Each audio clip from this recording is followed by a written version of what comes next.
Hello guys, welcome back to DC teachers academy. जैसा कि आपको पता है कि हमारे इस यूट्यूब चैनल के माध्यम से CTET primary previous year paper के मैथ्स के सेक्शन को सॉल्व करने की सीरीज चल रही है। ऑलरेडी मैं 4 पेपर सॉल्व करा चुका हूं, तो आज हम इस वीडियो में सॉल्व करेंगे सितंबर 2015 का सीटेट प्राइमरी का पेपर है, उसमें मैथ्स के सेक्शन को हम सॉल्व करेंगे। तो अगर आप 2011 से लेकर के 2019 तक के मैथ्स के सेक्शन को सॉल्व कर लेते हैं तो मैं आपको ये वादा करता हूं कि आपके सीटेट प्राइमरी में मैथ्स में आपको कोई भी प्रॉब्लम नहीं होगी, क्योंकि मोस्टली प्रीवियस ईयर पेपर के जो क्वेश्चंस हैं उन्हीं को रिपीट किया जाता है। तो चलिए स्टार्ट करते हैं। पहला क्वेश्चन जो है आपको आपकी स्क्रीन पर दिख रहा होगा। लकड़ी के बक्सों में 10,290 पुस्तकों को रखना है। यदि एक बक्से में 98 पुस्तकें पैक हो जाती है तो एक बक्से का मूल्य 518 रुपए है, तो पुस्तकों को पैक करने में बक्सों का कुल मूल्य कितना होगा। तो लकड़ी के बक्सों में कितनी पुस्तकें रखनी है? 10,290। तो हमें 10,290 पुस्तकें रखनी है, इतनी पुस्तकें हमें रखनी है, ठीक है, मतलब पैक करनी है। एक बक्से में 98 पुस्तकें पैक हो सकती हैं।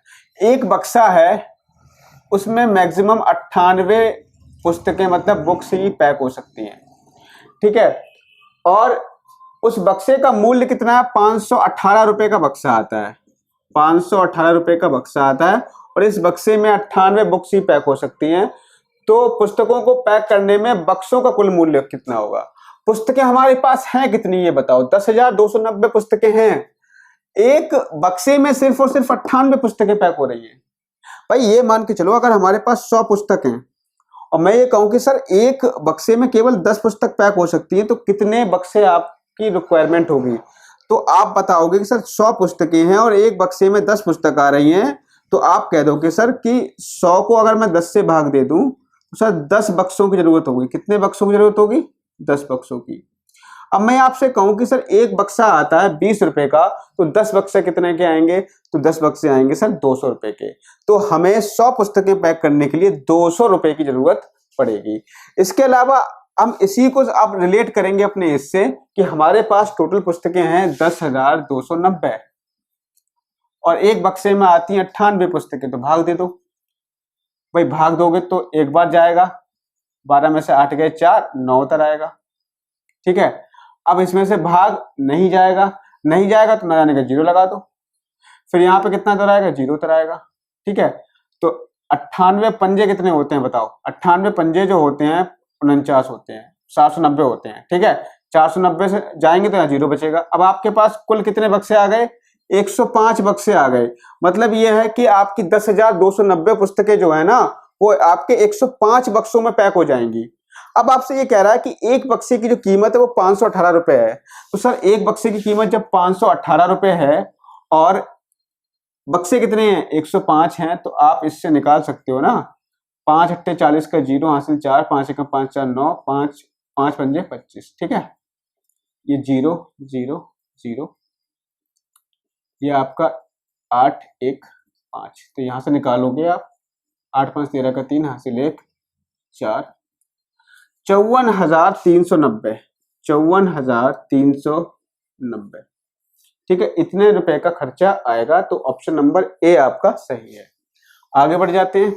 अगला जो सवाल है वो है 10,000 प्लस 10,100 प्लस 10 दहाई। 10,000 प्लस 10,100 प्लस 10 कितना है? दहाई, 10 दहाई, ये किसके बराबर है ये पूछ रहा है। तो 10,000 कैसे लिखे जाते हैं? 10 के आगे 3 0 प्लस 10,100, 10,100 का मतलब हुआ 10 की 100 बार गुणा, प्लस 10 दहाई, दहाई का मतलब क्या होता है? 10, तो 10 की 10 से गुणा। तो 10,100 का मतलब 10 तो लिख लिया, 100 की जगह 100 लिख लो, 10 की 100 से गुणा। तो यहाँ पे 10,000 प्लस यहाँ पे 1,000 प्लस यहाँ पे 100, तो यहाँ पे इतना आ गया। अब यहाँ पे देखो 10,000 और 1000 11,000 11,100, तो 11,100 आपका आंसर यहाँ पे हो जाएगा। ठीक है, तो ऑप्शन नंबर कितना सही है आपका? 11,100, मतलब बी ऑप्शन यहाँ पे आपका राइट होगा। आगे बढ़ जाते हैं।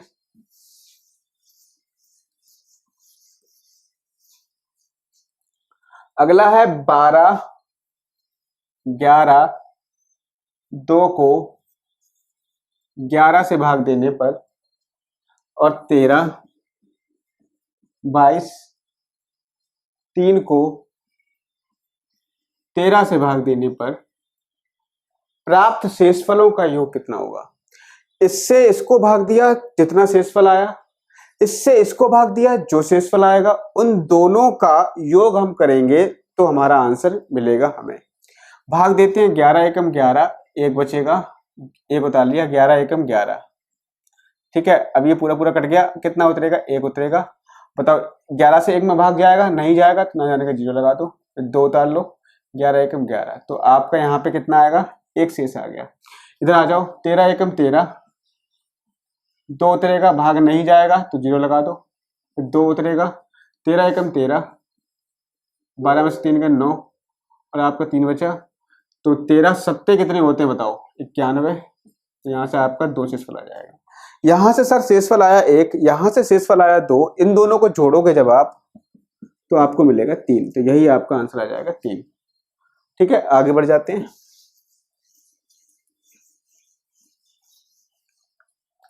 अगला जो सवाल है सर, 5 6 4 3 1, 5 6 4 3 1 में 6 का स्थानीय मान, तो मैंने बताया 6 का स्थानीय मान निकालोगे तो 6 के नीचे 6 लिखोगे, उसके आगे जितने भी नंबर होंगे उतने ही 0 लगा दोगे, 1 2 3। फिर देखो आप 4 के अंकित मान, अब देखो स्थानीय मान तो आपका इतना हो गया, अंकित मान क्या होता है? अंकित मान स्वयं वही संख्या होती है, तो 4 का अंकित मान कितना होगा? 4 ही होगा। इन दोनों का अंतर तो पूछ रहा है, अंतर पूछ रहा है, तो 6,000 में से अगर आप 4 घटाओगे तो आपको पता है 5,996 आएगा। ठीक है, तो यही आपका आंसर हो जाएगा। अंकित मान क्या? स्वयं वही संख्या, मतलब 3 का अंकित मान देखोगे तो 3 का अंकित मान 3 होगा, 6 का अंकित मान 6 होगा, 5 का अंकित मान 5 होगा। अंकित मान स्वयं वही संख्या होती है। आगे हम बढ़ते हैं। 30, 36 और 42 के सबसे छोटे सार गुणज, 30, 36 और 42 के सबसे छोटे सार गुणज तथा सबसे बड़े सार गुणनखंड का गुणनफल कितना है? तो सबसे छोटा सार गुणज का मतलब होता है लासा। मैं आपको कई बार बता चुका हूं, मैंने कई पेपर सॉल्व कराए हैं और ऐसा क्वेश्चन कई पेपरों में आया है। ठीक है, तो निकाल लेते हैं। 2 से काटेंगे, यहाँ पे 15 आएगा, 18 आएगा, यहाँ पे 21 आएगा। 3 से काटेंगे, फिर 2 से कटेगा, अभी 2 से कटेगा, 9 आएगा, यहाँ 21 आएगा। 3 से काटेंगे, 3 पंजे 15, 3 तिया 9, 3 सत्ते 21। फिर यहाँ पे 3 से काट दोगे तो 5 और 7, और फिर यहाँ 5 से काटोगे, और फिर यहाँ 7 से काटोगे, तो आपके ये आ गए लासा। यहाँ से कितना आएगा आप निकाल लोगे, 5 दूनी 10, 10 दूनी 20, 20 तिया 60, 60 तिया 180, और 180 गुणा 7 हम करेंगे तो आपको पता है कि 18 सत्ते जो होते हैं ना वो 160 126 होते हैं। ठीक है, तो 18 सत्ते 126, 0 का 0 लगा दो, तो आपका कितना आ गया? आपका आ गया 1260। ये तो आपने निकाल लिया सबसे छोटा सार गुणज, और सबसे बड़ा सार गुणनखंड और निकालना है आपको, तो निकाल लीजिए। किसका निकालना है? इसी का निकालना है, 36, 30, 36, 42 का। 30, 36 और 42 का सबसे बड़ा सार्व गुणनखंड मतलब मासा आपको निकालना है। यहां पर हमारा 1260 आ गया है सबसे छोटा सार्व गुणज। सबसे बड़ा सार्व गुणनखंड का मतलब मासा, मैं ये भी आपको एक बार बता चुका हूं। तो मासा जब निकालते हो तो मैंने आपको क्या बताया सर, एक ऐसी संख्या चूज करोगे जिससे ये तीनों कट रही हो। आप बड़ी से बड़ी कोई संख्या चूज कर लो जिससे ये तीनों कट रही हो। तो आपको दिख रहा है सर 6 है, 6 से तीनों कट रहे हैं, 6 पंजे 30, 6 छक 36, 6 सत्ते 42। अब आप बताओ कि सर 5 6 7 हमें मिले, क्या 5 6 7 में ये तीनों कोई संख्या है ऐसी जो इन तीनों को काट सके? बताओ कोई संख्या ऐसी है जिससे ये तीनों एक साथ कट जाएं? अब कोई संख्या नहीं है कि सर 5 तो केवल 5 से ही कटेगा, और 6 5 से कटेगा नहीं, 7 5 से कटेगा नहीं। मतलब यह है कि अब हमें आगे कुछ भी नहीं करना है, केवल हमारी ये संख्या ऐसी थी जिनसे जो ये तीनों संख्या एक साथ कटी थी वो भी 6 से कटी थी, तो 6 ही हमारा क्या हो गया? मासा हो गया। 6 हमारा क्या हो गया? मासा, मतलब सबसे बड़ा सार गुणनखंड। और 1260 और 6 की गुणा कर दो, आपको आंसर मिल जाएगा 6 6 36 का 6, यहाँ से लगा 3, 6 दूनी 12, 3 15 का 5, यहाँ से लगा 1, 6 कम 6 1 7, 7560 आंसर आ जाएगा आपका। ठीक है, कितना आ जाएगा? 7560। तो इसमें आपका ऑप्शन नंबर है डी सही। ठीक है, आगे बढ़ जाओ। तो अगला जो सवाल है वो ये है, 84 के सभी धनात्मक गुणनखंडों का योग जो 7 के गुणज हैं। तो 84 के सभी धनात्मक गुणनखंडों का योग, तो सबसे पहले इसके गुणनखंड निकाल लो कौन कौन से होंगे। 2 से काटोगे सर आएगा आपका 2 चौक 8, 2 दूनी 4, 2 से काटोगे सर 21 आएगा, फिर 3 से काटोगे 7 आएगा, 7 से काटोगे तो फिर आपका 1 आएगा। इतनी बात समझ गए आप? ये हमने फैक्टर निकाल लिए, तो इसके फैक्टर आ गए 2 गुणा 2 गुणा 3 गुणा 7। समझ गए इतना? अब हम क्या करेंगे, देखो अब हम यहाँ पर, आपको पता है कि 1 और स्वयं वही संख्या तो फैक्टर होती है खुद की। इसके अलावा देखो सर इसमें 2 मिल रहा है आपको, हाँ 2 है यहाँ पे, तो 2 से इसको भाग दोगे तो 42, 2 और 42 भी इसके फैक्टर होंगे।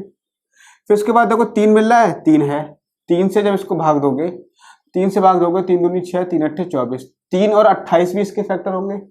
4 देखो मिल रहा है इसमें, 4 मिल नहीं रहा है, लेकिन सर 2 दूनी 4 हो सकते हैं, तो 4 भी इसका फैक्टर होगा। 4 से इसको जब भाग दोगे 4 दूनी 8, 4 एकम 4, 4 और 21 भी इसके फैक्टर होंगे। 5 सर मिल नहीं रहा है तो 5 होगा नहीं, 6 नहीं मिल रहा है, लेकिन सर 6 बन जाएगा, 3 दूनी 6, तो 6 और 6 से इसको भाग दोगे, 6 एकम 6, 6 चौक 24, 6 और 14 भी इसके फैक्टर होंगे।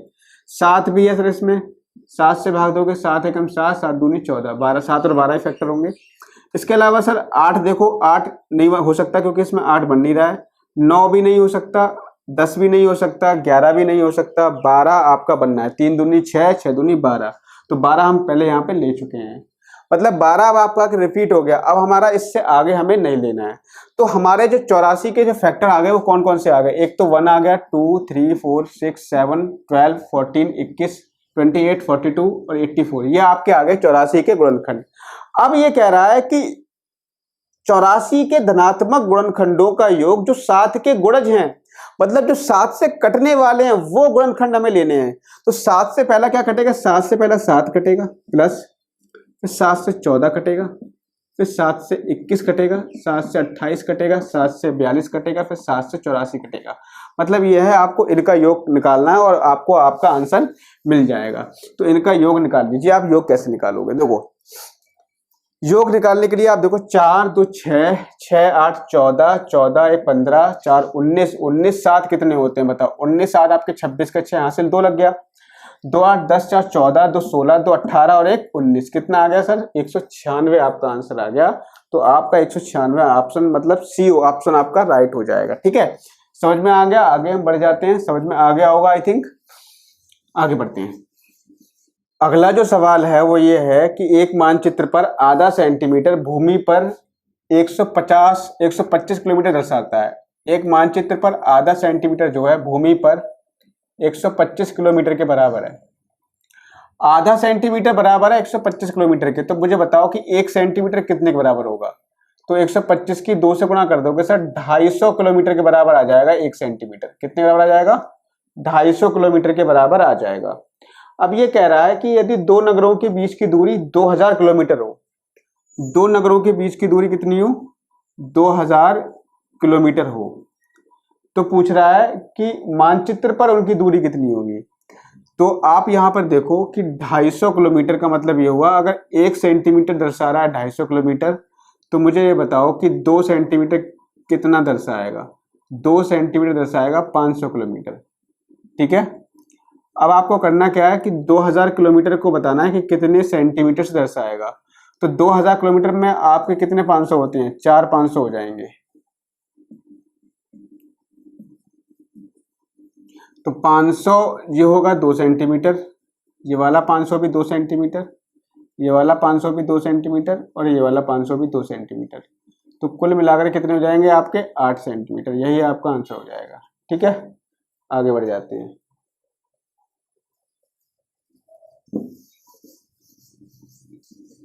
अगला सवाल है कि निम्न में से कौन सा एक सही नहीं है? तो सही नहीं है, पहला ऑप्शन है 25 शतांश बराबर 25 शतांश, 25 शतांश बराबर आपका है 25/100, तो ये आपका सही है। ये तो सही होता है। दूसरा देखो आपका 0.57 बराबर है 0.5700 को, ये भी सही है। 30 सेंटीमीटर भुजा वाले वर्ग का क्षेत्रफल, तो 30 सेंटीमीटर भुजा वाले वर्ग का क्षेत्रफल जो होता है, भुजा गुणा भुजा होता है, मतलब 900 आ जाएगा। और 4.5 गुणा 0.2 मीटर वाले आयत का क्षेत्रफल, तो ये आपका आ जाएगा 45 दूनी 90, तो ये आपका आ जाएगा 2 अंक के बाद दशमलव 0.90 मीटर स्क्वायर। ये आपका सेंटीमीटर स्क्वायर में आया था। अब इसको अगर आप चेंज करोगे किसमें, अगर आप इसको मीटर स्क्वायर में चेंज करोगे तो सर ये आपका आ जाएगा 0.09 मीटर स्क्वायर। ठीक है, तो यही आपका ऑप्शन गलत हो जाएगा। ठीक है, ऑप्शन नंबर सी है ये, ऑप्शन नंबर सी आपका गलत हो जाएगा। 2009 मिलीमीटर बराबर है 2 लीटर और 9 मिलीमीटर के, ये बिल्कुल सही है। तो ऑप्शन नंबर सी आपका यहाँ पे गलत है। अगला देखो, किसी विद्यालय में 660 अभ्यर्थी हैं, 660 विद्यार्थी हैं। इन विद्यार्थियों में 2/3 लड़के हैं, तो 660 कुल विद्यार्थी हो गए। इनमें से आपके 2/3 क्या हो गए, लड़के। 2/3 का मतलब ये हुआ कि 660 गुणा 2/3 बराबर यहाँ पर आ जाएगा 3 दूनी 6, 440 लड़के हो गए। तो बाकी जो कितने बचेंगे, घटा दोगे इसमें से, तो 220 आपके बचेंगी लड़कियां। ठीक है, 220 लड़कियां। तो और ये कह रहा है लड़कों की संख्या का 3/4 खिलाड़ी हैं। लड़कों की संख्या कितनी है, 440, इसके 3/4 क्या है, खिलाड़ी हैं। तो हम यहाँ से खिलाड़ी निकाल लेंगे। खिलाड़ी कितने हैं, लड़कों की संख्या के 3/4। 4 से काटोगे आएगा 110, तो आ जाएगा 330, ये आपके खिलाड़ी आ गए। ठीक है, और लड़कियों की संख्या का 1/4 खिलाड़ी है। लड़कियों की संख्या है 220 और इसके 1/4 खिलाड़ी हैं, तो यहाँ से काटोगे 4 पंजे 20, 4 पंजे 20, मतलब 55 लड़कियां आ गई खिलाड़ी।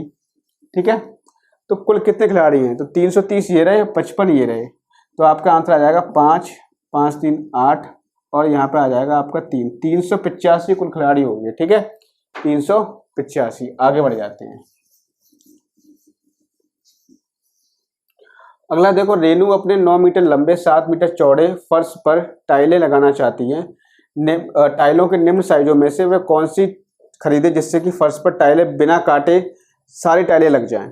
ठीक है, तो रेनू का जो कमरा है वो 9 मीटर लंबा 7 मीटर चौड़ा कमरा है इसका। ठीक है, तो इसके फर्श का जो क्षेत्रफल आ जाएगा 963 मीटर स्क्वायर। ठीक है, अब यहाँ पे ये कह रही है कि टाइलों का साइज दिया हुआ है, तो टाइलें बिना काटे लग जाएं। तो बिना काटे का मतलब ये है कि 9 को और 7 को पूरा पूरा काटें। तो आप यहाँ पर देखो साइज दिए हुए हैं सेंटीमीटर में, तो हम क्या करेंगे, 9 को हम बदल लेंगे मीटर, सेंटीमीटर में 900 आ जाएगा, 7 को बदल लेंगे सेंटीमीटर में 700 आ जाएगा। तो यहाँ पर देखो पहला ऑप्शन दे रखा है 40 और 65, तो 40 से इसको काटोगे और 65 से काटोगे तो ये पूरा पूरा नहीं कटेगा। 40 और 65 से जब इसको काटोगे तो ये पूरा पूरा नहीं कटेगा, तो पहला साइज तो हो ही नहीं सकता। ठीक है, अब देखो 900 और 700 को दूसरा ऑप्शन ट्राई कर लो। दूसरा ऑप्शन है 55 और 40, काटो, इसको काटोगे 4 से तो आपका आ जाएगा 4 दूनी 8, 4 दूनी 8, 4 पंजे 20, तो ये भी आपका पूरा पूरा नहीं कटेगा। ठीक है, हटा लो। फिर 900 और 700 को किससे काटोगे, 35 और 45 से काटोगे, तो काटो 35 दूनी 70, ठीक है, 45 दूनी 90, तो ये पूरा पूरा कट जाएगा। तो ऑप्शन नंबर सी हमारा यहाँ पर सही होगा, क्योंकि यही पूरा पूरा काट रहा है कमरे के साइज को। समझ में आ गया ये बात। आगे हम बढ़ जाते हैं। 6 सेकंडों में घंटों की संख्या निम्नलिखित में से किसके मिनटों की संख्या के बराबर है। भाई 6 घंटों में सेकंडों की संख्या, तो 6 घंटों में कितने सेकंड होंगे, 6 घंटों में पहले बदलोगे मिनट में तो आपका आ जाएगा 60, फिर 60 को बदलोगे सेकंड में, फिर 60 से गुणा कर दोगे तो ये आ गए 6 घंटों में सेकंड। अब ये कह रहा है किसके मिनटों की संख्या के बराबर है, कि किसके मिनटों की संख्या के बराबर है। तो यहाँ पे ऑप्शन आपका दिन में दिया हुआ है, तो हमने मान लिया कि x दिन में मिनटों की संख्या के बराबर है। तो x दिन को पहले बदलोगे आप घंटों में, तो 24 से गुणा कर दोगे, 24 को से फिर आप दिन को बदलोगे, अपने दिन को बदल लिया आपने घंटों में, अब घंटों को बदलोगे मिनट में, तो 60 से गुणा कर दोगे, तो हमने ये मान लिया कि x घंटों में मिनट के बराबर, x दिनों में मिनट के बराबर है। तो यहाँ से देखो 60 से 60 आपका कट जाएगा, ठीक है। 6 से काटोगे 6 एकम 6, 6 चौक 24, 4 से काट दोगे आपका यहाँ पे आ जाएगा 4 एकम 4 और 4 पंजे 20। तो आपका कितना आ गया यहाँ पर 15 आ गया, ठीक है। आपका आ जाएंगे 15 डेज। समझ में आ गया आपको? 15 डेज आपका आंसर हो जाएगा, ठीक है। अगला जो सवाल है वो ये कह रहा है कि 4 घनाकार बक्सों की विमाएं नीचे दी गई हैं, तो लकड़ी के 18,440 सेंटीमीटर घनों को पैक करने के लिए निम्न में से किन बक्सों का प्रयोग होगा। तो 4 बक्से दिए गए हैं, चारों बक्सों की हमें आयतन निकाल लेना है। तो देखते हैं, देखो पहले बक्से का आयतन कितना आएगा, 20 गुणा 25 गुणा 18। तो इसकी जब गुणा करोगे सर, इसकी गुणा आ जाएगी आपकी 500 और इसकी इससे गुणा करोगे तो आपकी आ जाएगी 9000, ठीक है। दूसरा ऑप्शन देखो क्या कह रहा है, 23 गुणा 20 गुणा 20। तो इसकी गुणा करोगे सर 400 और इसकी गुणा करोगे तो आपका आ जाएगा 23 चौक 92, 9200। तीसरा ऑप्शन क्या कह रहा है, 20 गुणा 22 गुणा 21। सर इसकी गुणा करोगे तो आपकी आएगी 22 दूनी 44, 440 और इसकी इससे गुणा कर लोगे तो 0, 21 चौक 84 का 4, हासिल लगेगा 8, 21 चौक 84, 84 और 8 आपका होगा 92, ठीक है। एक ऑप्शन और रह गया आपका 24 गुणा 20 गुणा 19, ठीक है। तो यहाँ से करोगे तो 480 और 480 की जब 19 से गुणा करोगे तो 0, आपके 19 अट्ठे कितने होते हैं, 19 अट्ठे आपके 8 नेम 72 का 2 हासिल लगा 60, 19 अट्ठे 152 मतलब 2 हासिल लगा 15, 19 चौक 76, 76 और 15 को आप कर लो, आपका कितना आ जाएगा 9120, ठीक है। इतना आ गया। अब आप किन्हीं भी दो को जोड़ो, दो को जोड़ने पर आपके कितना आना चाहिए, 18,440 आना चाहिए किन्हीं भी दो को जोड़ने पर। तो ऑप्शन के अकॉर्डिंग जोड़ लेते हैं। पहला ऑप्शन दे रखा, पहला और तीसरा, पहला और तीसरे को जोड़ो आप। पहले आप तीसरे को जोड़ोगे जब आप, तो आपको इतना मिलेगा, नहीं मिलेगा, तो पहला ऑप्शन नहीं हो सकता। दूसरा तीसरा, दूसरा और तीसरा को जोड़ो, तो सर दूसरे तीसरे जोड़ोगे तो आपका आ जाएगा 0, 4, 4, 9, 9, 18। तो मतलब दूसरे और तीसरे को जोड़ने पर आपको इतना मिल रहा है, ठीक है। तो ये किसके बराबर है, जो इसके बराबर है। तो दूसरा और तीसरा ऑप्शन आपका, सॉरी, आपका ऑप्शन नंबर बी सही होगा। और दूसरा और तीसरा बक्से को यूज करके आप इतने घनों को पैक कर सकते हो। तो ऑप्शन नंबर बी यहाँ पे सही है, दूसरा और तीसरा बक्सा यहाँ पर यूज होगा। अगले सवाल की तरफ बढ़ जाते हैं। अगला सवाल है, किसी आयत की लंबाई 80 सेंटीमीटर परिमाप वाले एक वर्ग की भुजा का 2 गुना है। किसी आयत की लंबाई, आयत यहां बना लो, ठीक है, और वर्ग यहां बना लो, वर्ग आपने यहां बना लिया। वर्ग का परिमाप दे रखा है, परिमाप दे रखा है कितना, परिमाप है इसका 80 सेंटीमीटर।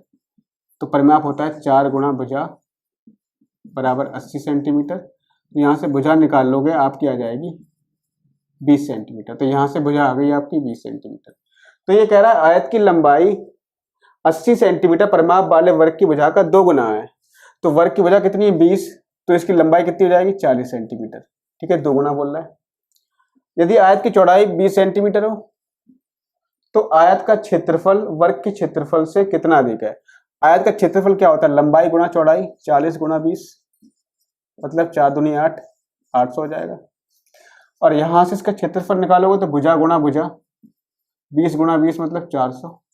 तो 800 400 से कितना अधिक है, घटा दोगे तो आपका आंसर आ जाएगा 400, 400 अधिक होगा, ठीक है। आगे बढ़ जाते हैं।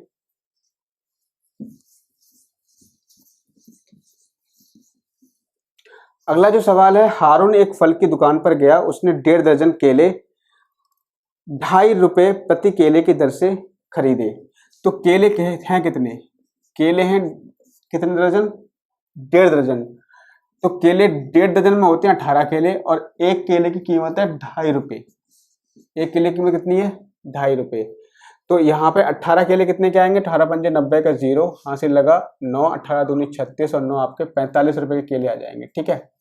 इसके अलावा देखो, आपसे कह रहा है कि 3.5 किलो सेब, सेब कितने, सेब कितने हैं, 3.5 किलो, ठीक है। 3.5 किलो सेब हैं और आपके किस हिसाब से खरीदे हैं, 57.6 के हिसाब से खरीदे हैं। तो इसकी कीमत कितनी आएगी, आप गुणा कर लोगे, 5 6 30 का 0 हासिल 3, 5 7 35, 35 3 38 का 8 हासिल 3, 5 55 25 और 3 28, 3 6 18 का 8 हासिल लगा 1, 3 7 21 और 1 22 का 2 हासिल 2, 3 5 15 2 17, 0 8 16 का 6 हासिल 1, 8 2 से 11 का 1 हासिल 1, तो आपका 2 अंक के बाद आएगा। तो 101.60 रुपये आपके आ गए सेब के। फिर ये कह रहा है कि 1.5 किलो आम, 1.5 किलो आम कितने खरीदे हैं? आम खरीदे हैं 1.5 किलो, किसके हिसाब से? 74.4 के हिसाब से। तो गुणा कर लोगे आप, 15 चौक 60 का 0 हासिल लगा 6, 15 पंजे 75 और 6 81 का 1 हासिल लगा 8, 15 सत्ते 105, 105 और 8 हो जाएंगे 113। ठीक है, 2 अंक का दशमलव लगा दो। इतने रुपए के हो गए आपके आम। अंगूर और 750 ग्राम अंगूर, अंगूर कितने खरीदे हैं? 750 ग्राम, मतलब 0.750, किसके हिसाब से? 120 रुपये प्रति किलोग्राम के हिसाब से। ठीक है, 120 रुपये प्रति किलोग्राम के हिसाब से क्या खरीदे हैं? आपके अंगूर खरीदे हैं। तो 750 ग्राम जो है आपका, इससे गुणा करोगे आप तो आपका आ जाएगा 0, 12 पंजे 60 का 0 हासिल लगेगा 6, 12 सत्ते 84 और 6 90, कितने अंक का दशमलव आ जाएगा? 3 अंक के बाद। तो 90 रुपए के आपके क्या हो जाएंगे? अंगूर हो जाएंगे। ठीक है, अब आप देखो, यदि उसने फल विक्रेता को 500 का नोट दिया तो उसे कितने वापस मिलेंगे? तो इस सवाल में एक गलती हो गई थी हमसे गुणा करने में। यहाँ पर जो आएगा आपका 201 आएगा। ठीक है, 2 से 1 आएगा। जब आप इसको जोड़ोगे, अब यहाँ पर जब जोड़ दोगे इसको आप, तो यहाँ पे आपके 70 पैसे आ जाएंगे। 5 1 6 3 9, 9 आ जाएगा यहाँ पे, 9 1 10, 10 और 4 14 का 4 हासिल लगा 1, और 2 1 3 और 1 यहाँ पे 4 आएगा। तो कुल मिलाकर के आपके खर्च कितने हो गए? 449.70 खर्च हो गए। ठीक है, अब 500 रुपये आपने दिए, 500 रुपये में से 449.70 रुपये खर्च हो गए आपके, तो आपके पास कितने बचे बताओ? 9 में से 9 गए 0 बचेगा, यहाँ में 9 में से 4 गया 5, तो आपके पास कितने रुपए वो वापस देगा? 50.3 रुपये आपको वो वापस देगा। ठीक है, तो 50 रुपये 30 पैसे आपको वापस देगा। तो आज की वीडियो में सिर्फ इतना ही। ये आपका पेपर मैंने सॉल्व कर दिया है।